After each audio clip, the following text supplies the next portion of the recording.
Hello guys! Hello para tayo sa lahat ng Taurus.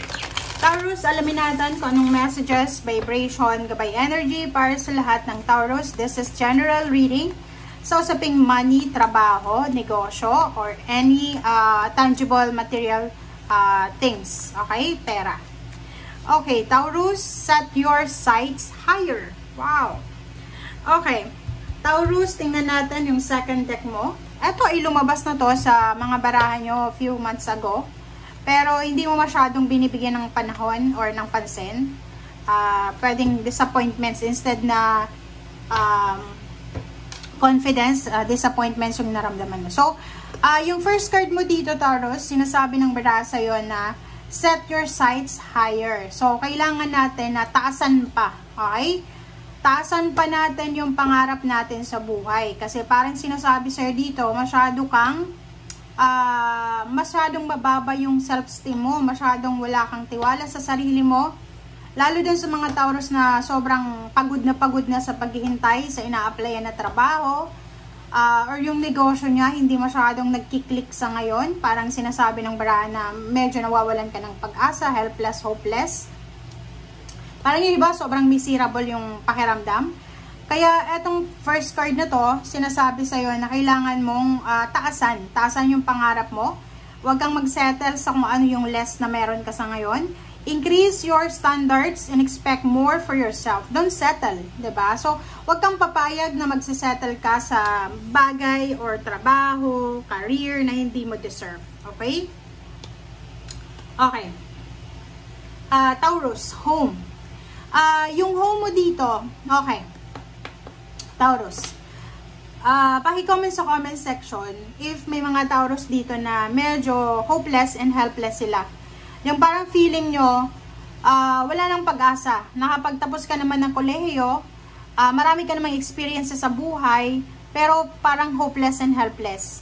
Gamitin mo daw yung pamilya mo, home, family, foundation, as motivation. Diba? So, gamitin mo sila as your inspiration para, diba, para ma-boost yung energy mo, para ma-motivate ka. Okay? Sinasabi ng baraha sa'yo dito na, like, yung mother mo, yung parents mo, kung may mga kapatid ka, may pamangkin na po, gamitin mo sila as inspiration. Kung may anak ka na, gamitin mo sila as inspiration para bumalik yung sigla sa buhay mo or yung bumalik yung motivation sa buhay mo. Okay? And after that, sinasabi ng baraha na kailangan mong maghintay. Huwag mong i-rush yung mga actions mo and maghintay tayo sa tamang panahon. Kasi parang nakikita natin, marami kayong gusto na hindi nangyayari.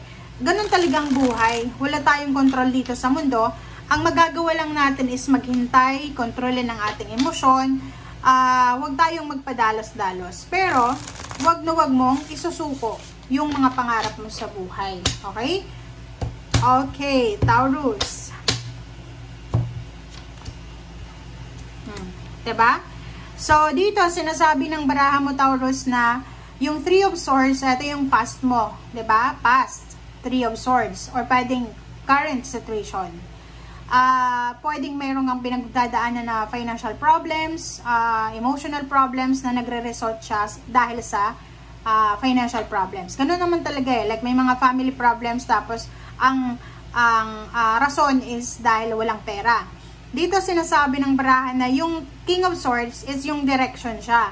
Sinasabi ng baraha na kailangan mo nang i-let go yung past or yung current situation mo na financial scarcity or financial burden or trials, hardship, or kung ano man na problema sa pera. Okay? And then, sinasabi ng baraha na kailangan mong baguhin mo na yung mindset mo. And yung direction na tinatahak mo ngayon, dapat fast movement na siya. Forward na siya. Fast, mabilis. Kasi dito, ang nakikita natin, masyadong nakafocus siya sa mga failures niya, sa mistakes niya, sa errors niya for the past few years or months. So dito sinasabi na focus ka sa page of wands mo, sa future. Diba? Maging excited ka. Like for example, kahit wala ka pang trabaho sa ngayon, yung manifestation is yung parang feeling mo, i-feel mo na, ay, may trabaho ako, ganyan, ganito. Okay? So, dito sinasabi ng baraha na in the coming months or coming years or months or weeks or days, ihanda mo ang sarili mo Kasi may Knight of Wands, may posibleng good news dito na pwedeng magdala sa'yo ng pag-asa, lalo na sa trabaho. Pwedeng may mag-offer sa'yo ng recommendation, i-recommenda ka, or posibleng matanggap ka sa ina-applyan mong trabaho. Unexpected siya. Okay?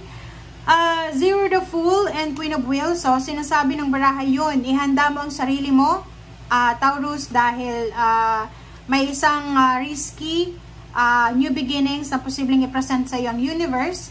Medyo risky siya, so pwedeng siya, bagong company, bagong career, bagong bansa, bagong lugar, na pwede mong puntahan, pwede mong pagsimulan, stepping stone. But sinasabi ng baraha na hindi masasayang yung efforts mo dito, kasi yung Queen of Wheels, sinasabi na makukuha mo yung stability and balance yan, lalo na sa pera. Okay? Diba? Tingnan mo, Sinasabi ng baraha sa'yo dito na if ever mabibigyan ka ng pagkakataon, Taurus, na makapag-travel, mabigyan ka ng pagkakataon na makapagsimula na mag-create ng business or mag-launch ng business or magsimulang magtrabaho, make sure na diretso tayo doon sa, kumbaga, sa outcome. Okay? Kasi ganun talaga sa trabaho, lalo kung bago ka pa lang sa trabaho, yung first time na magtatrabaho or first time mo sa ibang bansa, posibleng ma-culture shock ka kung sa ibang bansa to, or kung sa Pilipinas lang, bago ka lang sa trabaho, so parang hindi mo gamay. And isa yun sa obstacles and challenges, baka mag-resign ka agad, parang ganon. So dito sinasabi ng baraha, no, anumang obstacles and challenges, hardships na pwede mong pagdaanan sa labas at sa loob ng trabaho or business, huwag kang susuko. Ituloy mo lang kasi yung destination mo dito is napaka-positive. Positive destination, mas klaro, mas maliwanag. Diba?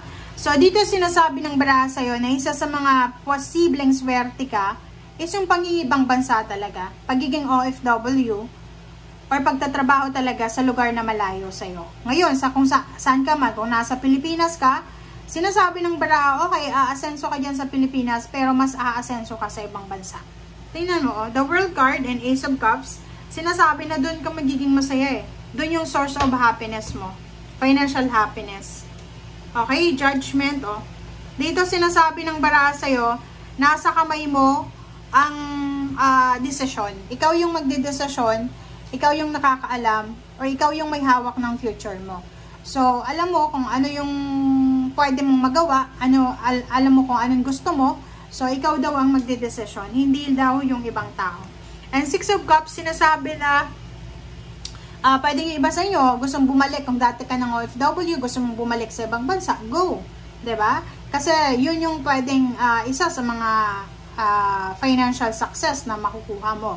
So, gusto mong bumalik sa company, gusto mong bumalik sa kung saan pa man na gusto mong bumalik para magtrabaho, go lang daw ng go. Okay? Thank you guys for watching and see you again. Bye!